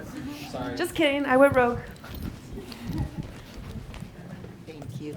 Thank you so much. This question actually feeds right into what I wanted to ask. It's such a wonderful panel. Thank you so much, all of you. I'm going to also go home and just have so many thoughts, and it's been beautiful. So for me, all my life, I've been told by everyone what my identity is. You know, I was born in Michoacan. I grew up in the Bay Area. I don't feel tethered to any place in particular, although my home base is the Bay Area. But I think at the young age of 50, I'm finally coming to a place where I'm just like, you know, my identity is what I choose and what I choose to tell everyone else of what I am. And I'm still navigating that. So my question to you, I believe that, you know, this conversation and identity, they're tied. And so how do you navigate your identity and how that fits into your work? Mm-hmm. Okay. Como una mujer que soy nacida en Michoacán y creció en la en el lado de San Francisco, toda la vida la gente me ha dicho cuál es mi identidad, de dónde soy, pero a estos años, que son 50, puedo saber quién soy. Entonces la pregunta es, ¿cómo manejas tu identidad? ¿Cómo navegas tu identidad con tu trabajo?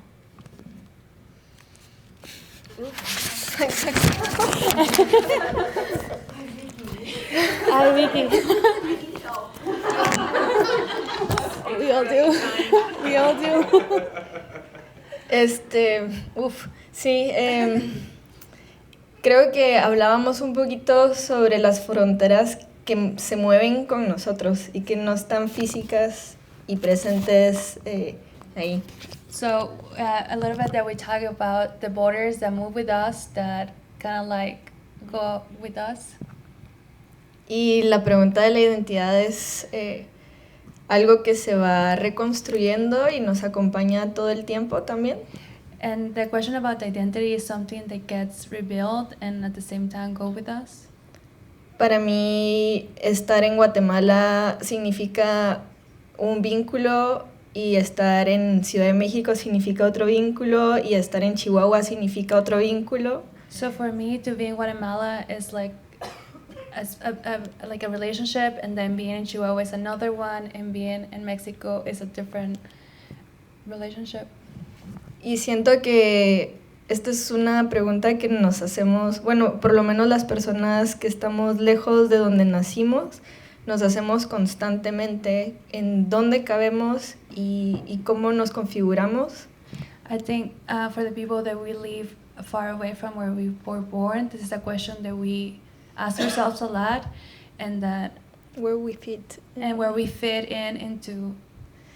Y la manera en la que yo lo he trabajado es aprender que cada una de estas experiencias de alguna manera me forman a mí de una manera única para vivir el mundo.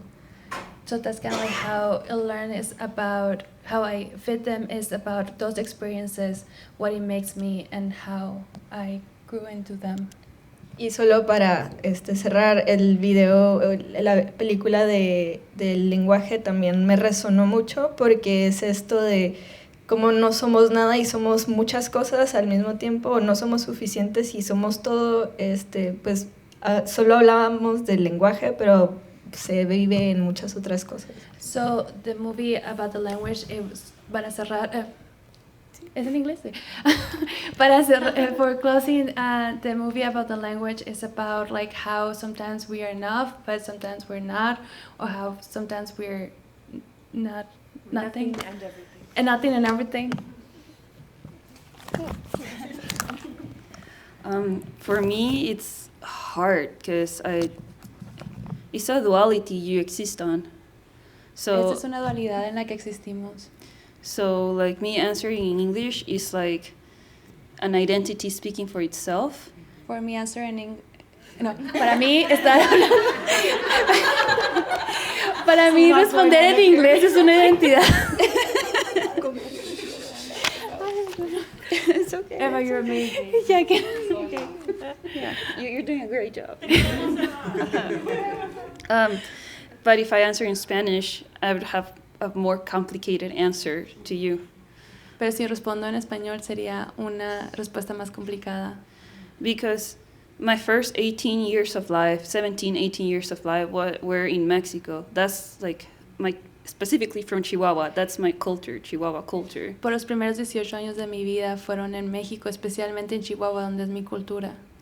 But those memories are so vague now. Pero esas memorias ahora son bastante abstractas.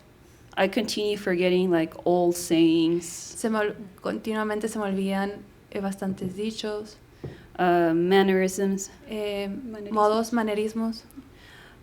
So if I would answer this in Spanish, it's hard because I'm trying to gain back that Spanish, like not Spanish as Spain, but that Spanish-speaking identity. Si lo trato de hacer en español, se me olvidan ese tipo de español, no de España, pero de español.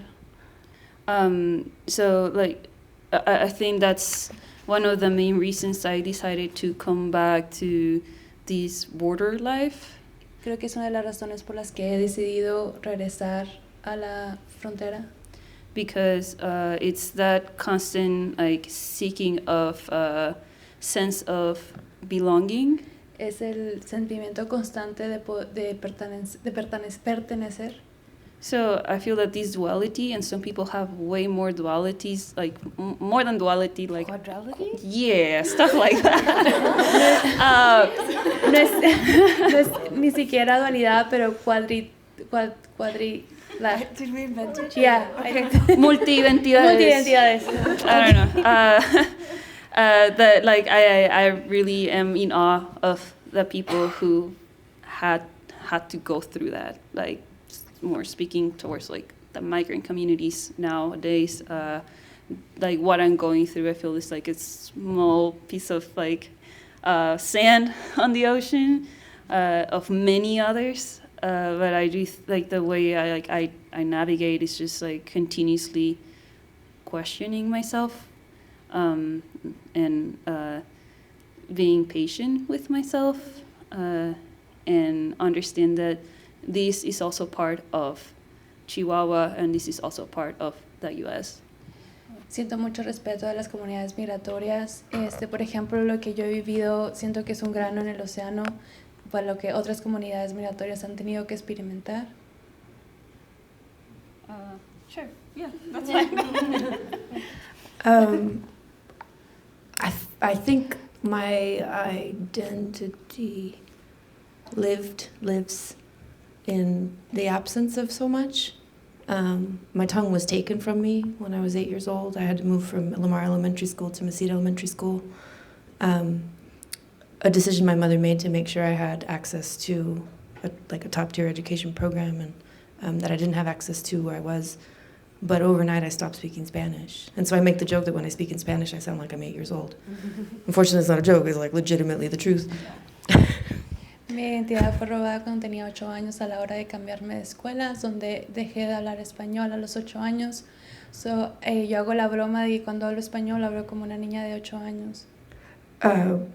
Simultaneously, my name was taken from me. Simultáneamente mi nombre te lo llevaron también. Apparently, it's like really annoying to have to say it, but or spell it right. So, in simultaneously, my identity is an action. It's a verb. It is a returning. It's also a releasing and a letting go, because I may never return. And so, what is ahead? I don't know if that's a verb or the whole world of verbs, but I think I try to keep myself open all the time to receive whatever is coming, whether it's memories or memories that are not mine. They're echoes, right? They just came from somewhere. I hear them, but I don't know where they come from. Simultáneamente mi identidad se ha ido, una conjunción de verbos, pero al mismo tiempo siempre eso dan memorias de que se ha llegado, que regresará. I'm trying very hard to make sure people say my name, though. Trato que mi nombre sea dicho con mi nombre. And spell it right.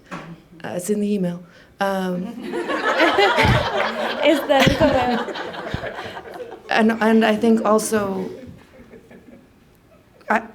connecting to my mother, who's as hard as a heart can be, for her own reasons. Conectar con mi mamá, que es bastante dura por sus razones personales. And taking with me whatever she has also lost. Y también llevar consigo lo que también ella perdió. And carrying that absence like as a badge of honor. Y llevar esa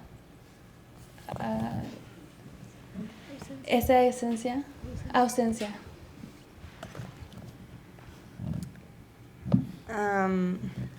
Lo voy a decir en español. Para mí, pues hablar de identidad podría ser también un poquito difícil, pero a la vez fácil. Yo soy mexicana, 100%. Yo voy a decir siempre que yo soy mexicana. For me to talk about identity is something hard, but I'm always going to say I'm 100% Mexican. Dentro de mi mexicanidad, mis papás vivían en Juárez cuando mi mamá se embarazó de mí y decidieron ir a tenerme a su hometown, que es Torreón. Si quieres. I love Torreón. When my mom was pregnant, they decide to have me in their hometown, Torreón. So I have like my whole family there. My both parents' family is from Torreón. Toda mi familia, los dos son de Torreón. But I feel so detached to that place because it's somewhere that I only go on Christmas. Me siento bastante no conectada con ellos porque solamente voy ahí en Navidad. So I'm from Juárez. Yo siempre digo que soy de Juárez. I'm from Juárez. Sí, muy bien, Eva. Y ahora viviendo acá en El Paso, en Estados Unidos, siendo una persona, pues ahora migrante, tengo súper poquito aquí, estoy, pues no sé, yo siento que estoy muy aferrada como a quedarme con todo eso, con lo que crecí, que fueron 28 años, 27 años. Y pues así quiero que permanezca, ¿no? Pero que permanezca mi arraigo a Ciudad Juárez, el poco arraigo que tengo también a Torreón.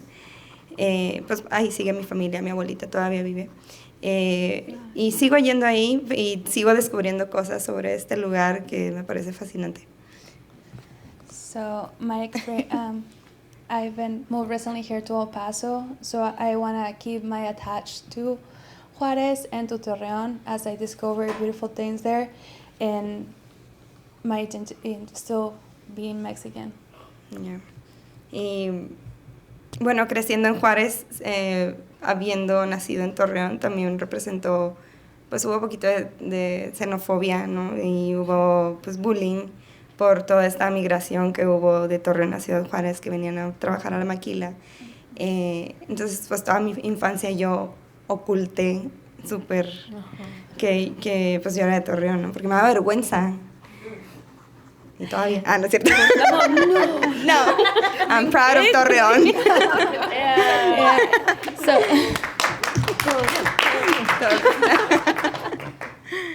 So when I was little, I would hide that I was from Torreón because of the xenophobic about a lot of people coming to Juárez to work at the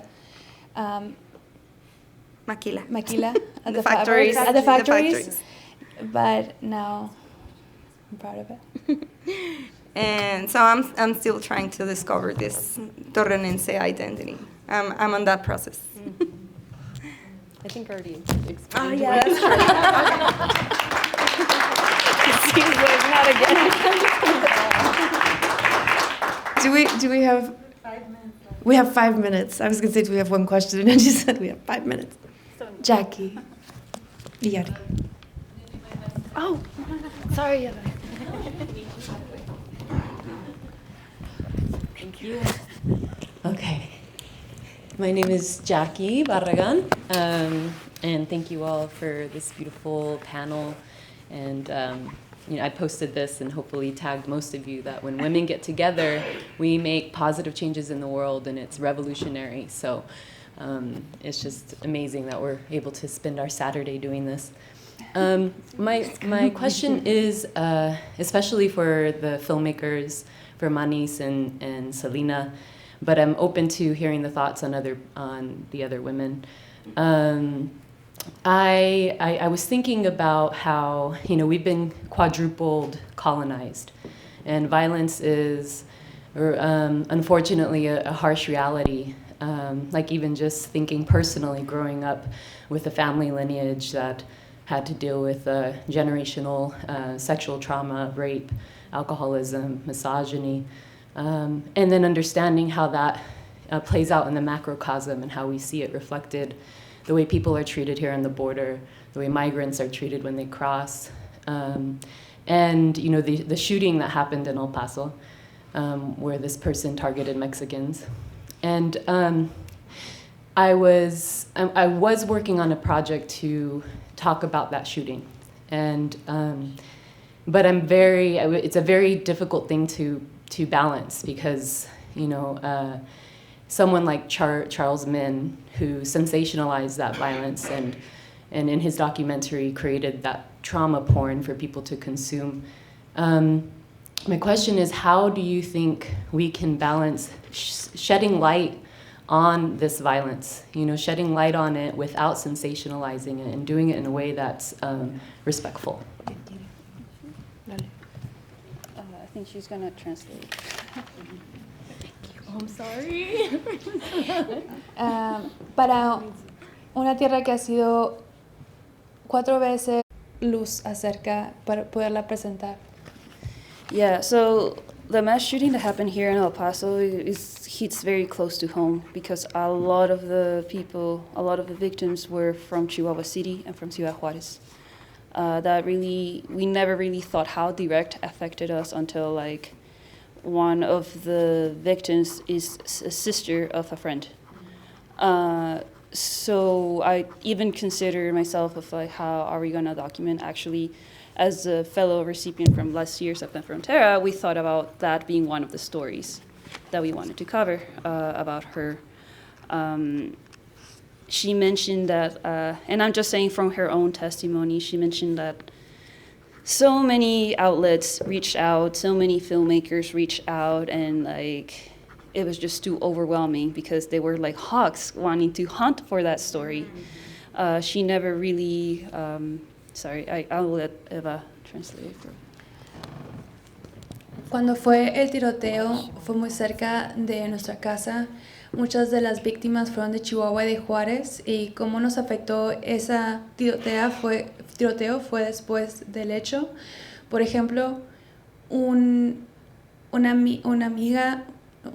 hermana de un amigo fue una de las víctimas, y solamente de su testimonio cuando pasó, hubieron muchas agencias y muchos medios de comunicación y muchos cineastas que trataron de aprovecharse de la situación. So when I was talking to her, I just saw how it affected her. It just like, it made us question like, why are we doing this story? Her daughter is right now studying visual arts as well. At the moment of trying to fit this story within like la vivencia and all that stuff, it was like why I think we should allow her daughter to do it if she wants to, not us. So we just made that decision. Like she told us that we were the first person that was open to talk to us about it, but when we talked to her about it, it was just this process of like, I'd rather her trusting me with her story as a friend than me trying to make something to show to the world. Sometimes it's just better to just, don't like cross that. And I guess it comes back to what I was saying of like taking care of yourself, but also taking care of others. And that's when you build that community, and that's when like some other ideas can come out of that. Without having to take advantage of that moment, I guess. I don't want to say it that raw, but it's just like, it just feels like that. Especially because, like I mentioned, like a lot of these victims are from Chihuahua, and knowing how there's like a everyday thing of violence there, and how different this affected to us. Like we're directly connected to these like drug war, or connected to these gender violence and stuff, and then having to figure out that, man, we're also directly connected to these other thing where like we cannot cross the border to like enjoy, like now we have to worry about our surroundings here too. I mean, we always have to, but like in this specific context of mass shootings, like it's just that. So it's another thing you have to add to the list of how we worry as Chihuahuans or Mexicans that cross to the border, is that like vulnerability that is bursting a bubble, I guess. Like that's the thing. But I don't know if I'm answering your question. I'm just talking from this experience I had and the decision of why we decided not to make a story. Even though they were open and able to do it and all that stuff, it was just too much. Yeah. Okay, I have a little bit. ¿Cómo le afectó a ella? Y por ejemplo, su hija estudia artes visuales y es una historia de que ella debería de contar. A la hora de hablar con ellos, ellos fueron los primeros que pudieron hablar con ellos y que en verdad se abrieron. Y por ejemplo es otra capa de complicación que se agrega a todos los demás temas que ya existen en la frontera, como puede ser la guerra de drogas, a la hora de estar pasando la frontera, cruzándola, todas las cosas que se rodean la misma vulnerabilidad, y fue una de las razones por las que no quiso seguir con esa historia.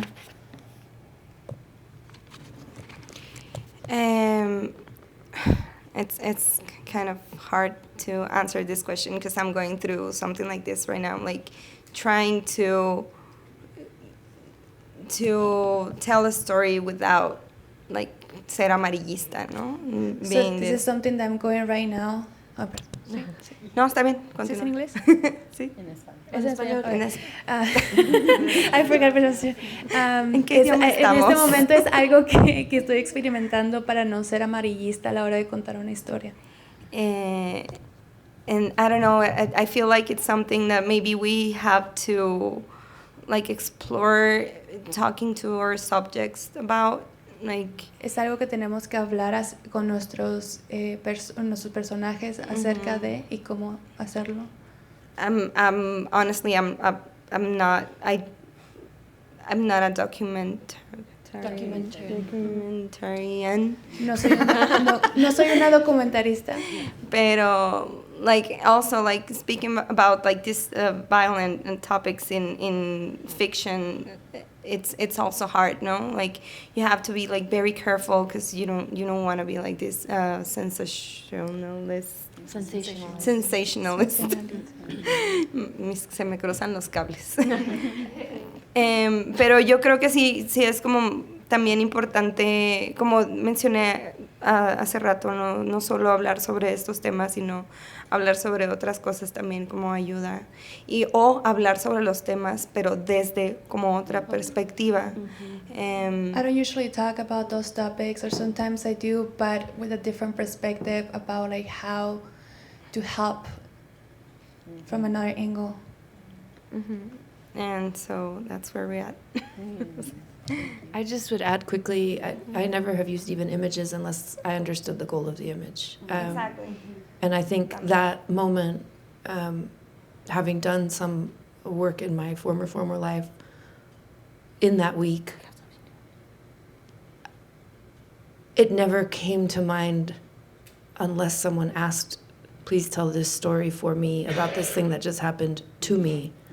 It would never cross my mind to try to tell it unless it was asked of me. Yeah, of course. Nunca hubiera tratado de hacerlo a menos de que alguien me preguntara.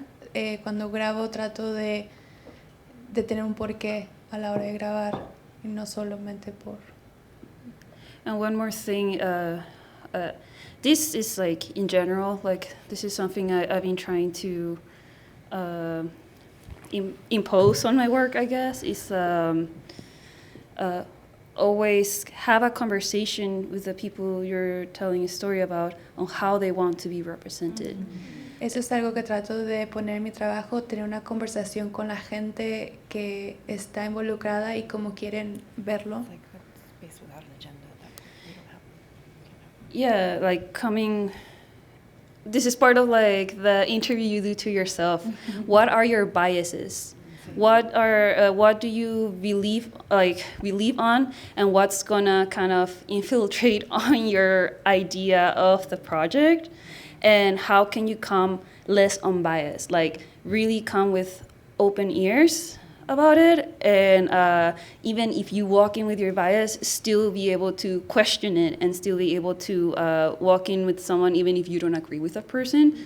But with that said, I think filmmaking should start shaping into more of a collaborative process where you're not only the director, you're co-directing with the subject you're telling the story about, because then it brings less of a narrow vision of what you want to talk about. Does that make sense? Yeah, totally. Thank you. Well, and like Veronica said yesterday, the story does tell itself. El cuento se cuenta. Well, Eva was gonna. Sorry, Eva. Sorry. Can you help me a little bit, Mariana? Yeah. Thank you.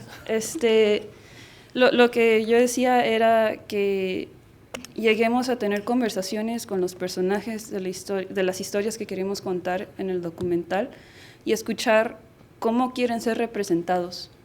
Nuestra visión no es única y no podemos solo contar lo que vemos desde esa otredad.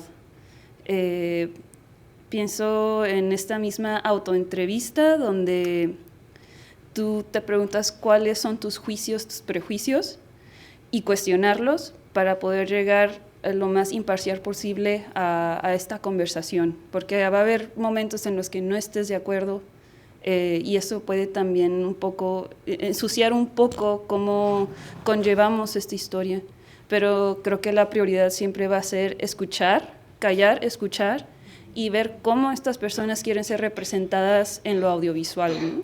Que creo que eso hace muchísima falta en el ámbito fílmico, pues, no sé, en todo, en el gremio, pues. Thank you. I want to give a moment of pause to please acknowledge our sign language interpreters who have been interpreting in 3 languages today, which is like mind-blowing. Thank you all. You were beautiful. We appreciate you. Thank you to all 4 of you, incredible people. Thank you for spending this time with me. And thank you to Femme Frontera for creating this opportunity. And Eva! And And to all of you for your questions, your presence, your grace, and your love. Thank you. Yeah. Great. They talk so fast. Oh. Hello. There was like a couple times I was like. Just a quick reminder, at 6 p.m., please come back. We have the most amazing, beautiful film that really does emphasize everything that was just discussed. Thank you again to our wonderful panelists and moderator, and have a good evening. Please remind me why I never wanted to be an interpreter for full time.